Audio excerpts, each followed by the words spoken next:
No, výborně. Takhle to má vypadat. Nevím tam, jak je ta změna tóniny, tam v tom ještě pořád plavu. Plaveš, ale netopíš se, to je to hlavní. Když se u toho přestaneš ksichtit, nikdo to nepozná. No, ale pro dnešek končíme. Manžel za chvíli přijde z práce. Dobře.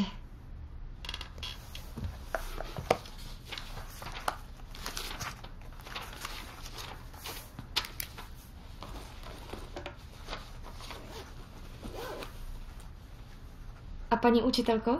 No, co je? Dívala jsem se na ty přijímačky na jamu. Jaký přijímačky? No, jak jsem se chtěla hlásit na klavír, říkala jsem vám to přece. Myslela jsem, jestli byste mi třeba neporadila, co tam hrát. Jseš si tím opravdu tak jistá? Myslíte, že na to nemám? Ne, to neříkám, ale mysli trochu na budoucnost. Co pak budeš s takovou školou dělat? Asi bys už měla jít, Teresko.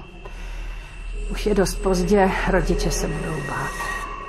To se mi moc nezdá. Tak vyprávíte to vy nebo já? Vaše studentka vám řekne, že chce studovat klavír.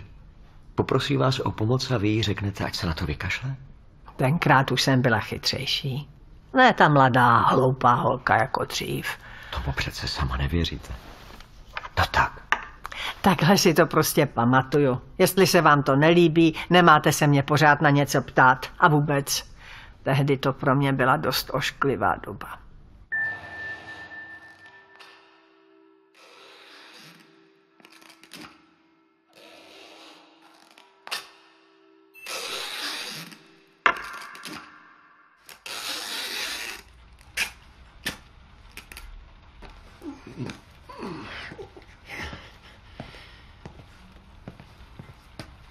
Kam to mám dát? Kláro. Co?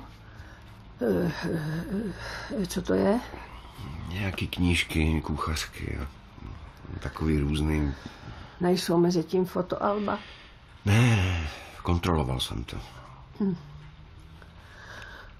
A myslíš, že by to vzali někde v antikvariátu? Spíš ne. Tak... No tak... Dej to zatím do předsíně, pak si to rozmyslím.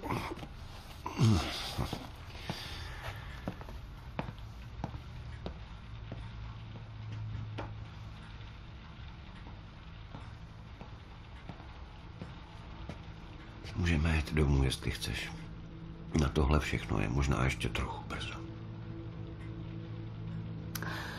Ne, to je dobrý, jen mě to trochu vzalo, nic víc. Nejdřív táta, teď už i máma. Měla jsem jí zavolat. Omluvit se. Za co? Jak jsme se tenkrát stěhovali. Měla jsem jí to říct už dávno, že nechceme mít děti. Pořád se tak těšila na vnučky. No tak. No tak. Pamatuješ si, jak jsi to byl poprvé? Chodili jsme spolu ani ne půl roku, a že si ji musíš představit. Říkala jsi, že jsem vypadala jak hastroš. A jak jsi mámě přines tu kytku v květináči? Ten, co to bylo? No to byl kaktus. No fakt, jo. Já už si taky prd pamatuju.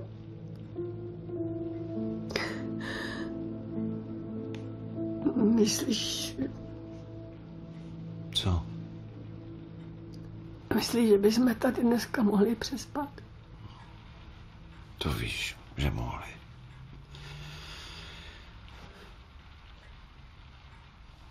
Kláro. Kláro.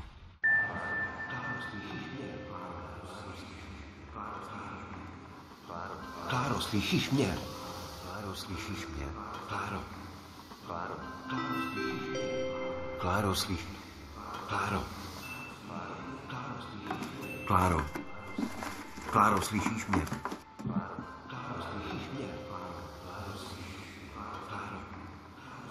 Kláro, slyšíš mě? Kláro. Kláro. Kláro. Kláro, slyšíš mě? Kláro, slyšíš mě? Kláro. Kláro, slyšíš mě? Kláro. Kláro, slyšíš mě? Rychlík číslo 235 ze směru Praha hlavní nádraží. Kláro. Kláro, slyšíš mě? Co tu děláš? To mě jako špehuješ? O čem to mluvíš? Hledám tě celý odpoledne. A co vůbec děláš na nádraží? Co asi? Jedu do práce. Měl jsem starost.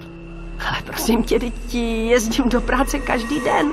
Ne, takhle to přece vůbec nebylo. Jak nebylo? Váš manžel, že by vás takhle pronásledoval. To vůbec nezní jako ten člověk, o kterým jste doteď mluvila. Takhle si to pamatuju. No tak si to musíte pamatovat špatně.